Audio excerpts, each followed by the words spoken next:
Hi, welcome, dog friends.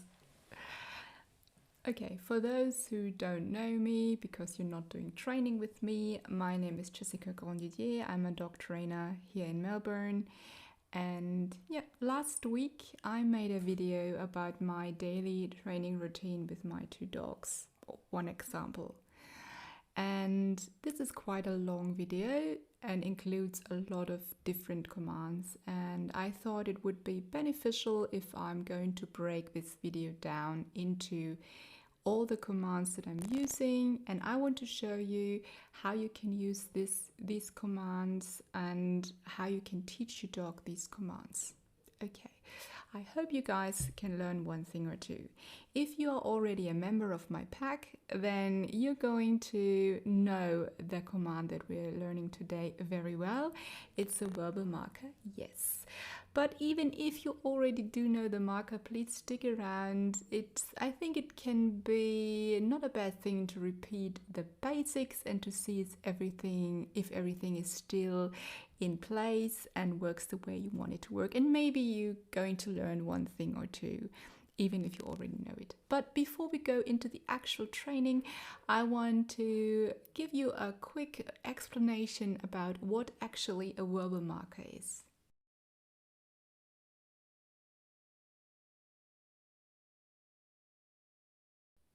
Okay, now that we learned all our vocabularies, let's go and give this tutorial and this learning experience a little bit of structure by first explaining what is the verbal marker. Yes.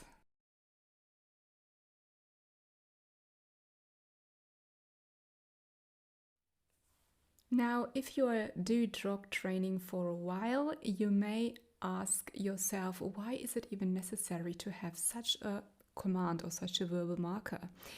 Well, wouldn't it be enough, to just give the dog a treat after he's doing something right? He would learn the same way. Why do I need this command?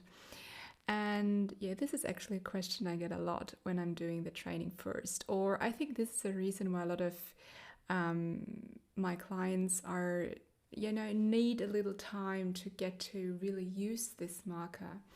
Okay, so to really understand why this command is so helpful, we should see how dogs learn. So a dog really lives in the present moment.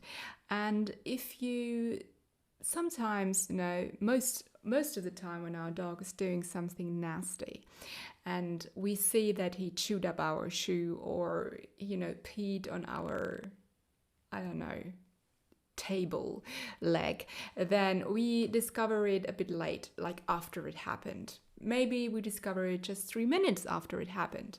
And because we're humans and because we're coming from the primates and we're very talk active, what we do is start talking with our dog, like, oh, Bernie, sorry if your dog's name is Bernie, what have you done? Look at my shoe. Or look at this mess. You ripped up all my clothes, or you digged up the whole garden. And of course, our dog is not able to understand what we are saying, but our dog is well aware of the mood we are in. We are angry, and he can read our mood because he's focused on us the whole day. He's watching us the whole day, so he would know our body language. We're talking about something, so we're talking about him, her, and we're talking about something not very good. So our dog would know that something is wrong, but he's not able to know what he did wrong. I mean, even if you show your dog the ripped up shoe or your damaged clothes or the mess he made whatever, he's not able to see that he did something wrong. Because for him, that's already in the past. So he cannot connect your actual mood or you punishing him or, with what he did. So sometimes people would say, my dog knows exactly what I'm talking about, because when I say, then he's like, and he's going away and his tail is between his legs. This is not because he understands what you are saying. This is because he's reading your mood and he's suggesting, oh, something is wrong, I don't want to get punished. So what I do is I'm making myself small and I'm showing you, look, I'm not a threat, please don't punish me, please. Okay, so this is what actually happens. He's not understanding what you're talking about.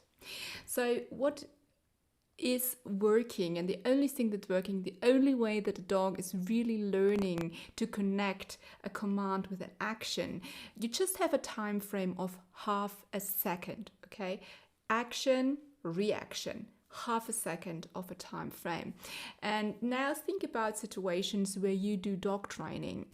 You see, or you do not dog training, but your dog is doing something you really want him to do and you think it's great. Yeah, he's doing the right thing.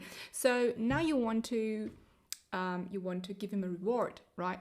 So you have no treats, or he's doing something good, but he's too far away and you have to fumble out your treats of your pocket. So there are a lot of reasons in your daily life with your dogs where you want to reward your dog. The circumstances are not really good. I personally think it's not, it's impossible to always have this, to always react in this half a second of a time frame that we have to, sorry, that's my mobile, to reward our dog.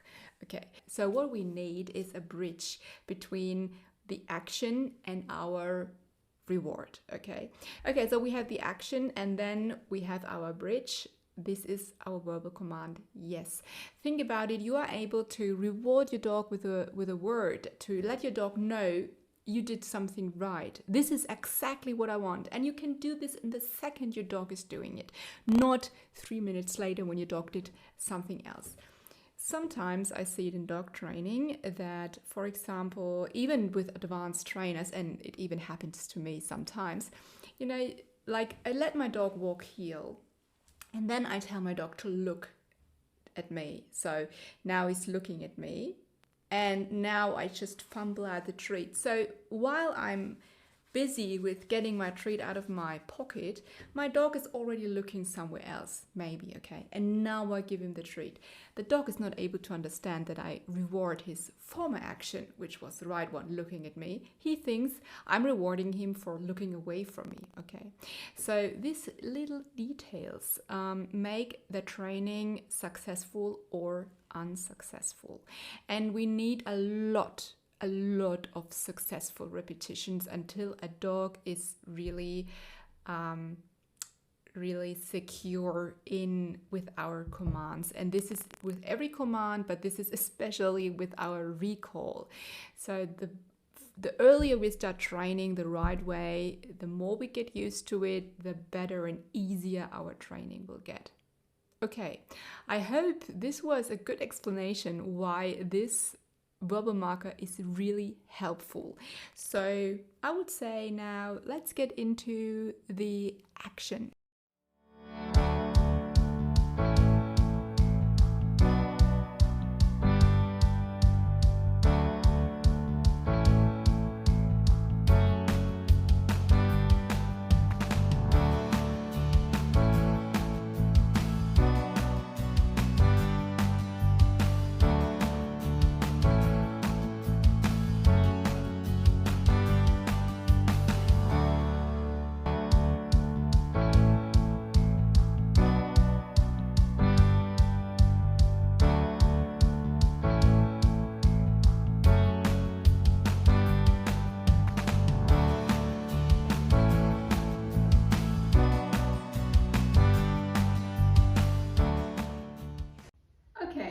So now that we're all set up, we have our dog, he's leashed, we have our treats, we can start our training.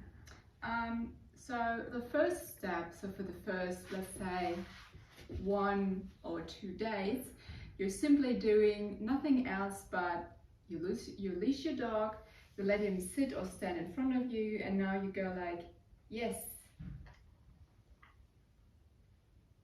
yes.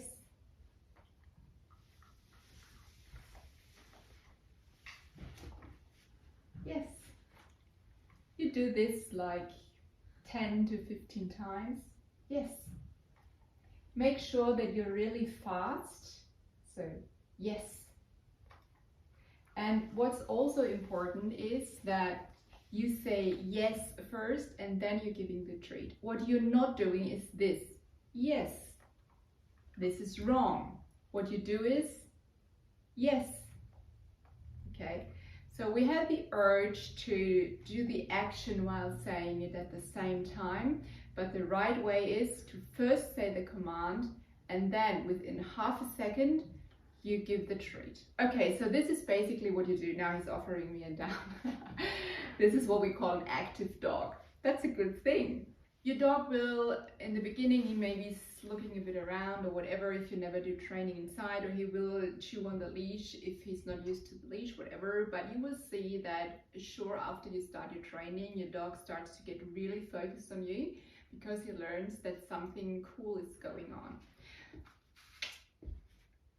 Good. Yes. Okay, so now 2 days have gone by, or 3, depending on how quick your dog is in learning and how often you're able to do it. I would recommend you do this kind of training like 4 times per day, and you do it 10 to 15 times. He has to learn patience. Okay, now let's say the 2 to 3 days are over. Now we want to connect the word yes with the action. Like we want the dog to learn good. We want the dog to learn that he should leave or can leave his position and gets a reward. So now we have to bring the dog into a position. What we do is we bring the dog into position, sit, yes. And when we say yes, we release the dog out of this position. Down. Yes.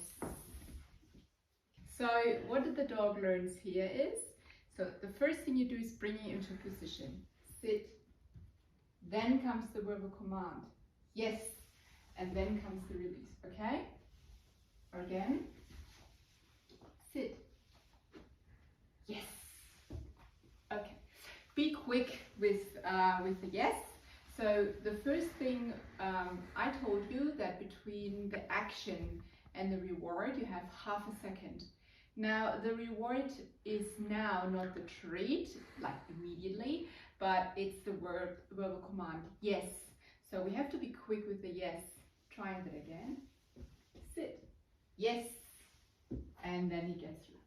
So you do this for a while, and you can use this with first with one verbal marker, then with another one, with a down, with whatever you want to do. So as soon as your dog is doing something right and you have a treat, if you don't have a treat, please don't use it until your dog is really familiar with that command.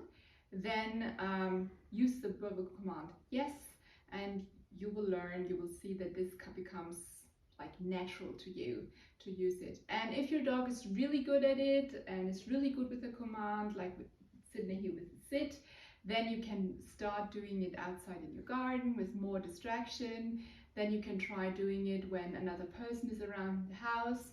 Then you can try doing it in the dog park, on the street, wherever you want, and you will learn that this verbal command is absolutely useful and you will not want to miss it anymore. Now, to give you a few examples how I use this marker in real life, I'm going to show you a little bit about from the last video. I show you a few scenes where I actually used this command. Here I told my dogs to wait. Yes. Into a down. Yes. Here I tell Watson to get the ball. I wait until he comes to me. Yes. And now I have time to give him a treat. I just showed you 3 examples of when I'm using this marker. If you watch the whole video, you will see me doing this a lot.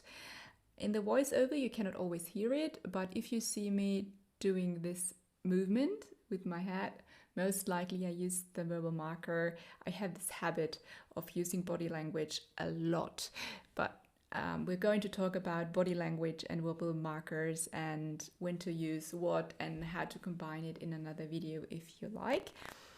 Yeah, I hope you enjoyed this video. I hope it was helpful for you. If you have questions, please leave me a comment. Otherwise, I wish you a good day and please stay safe. And now go and train your dog. See you next time. Bye.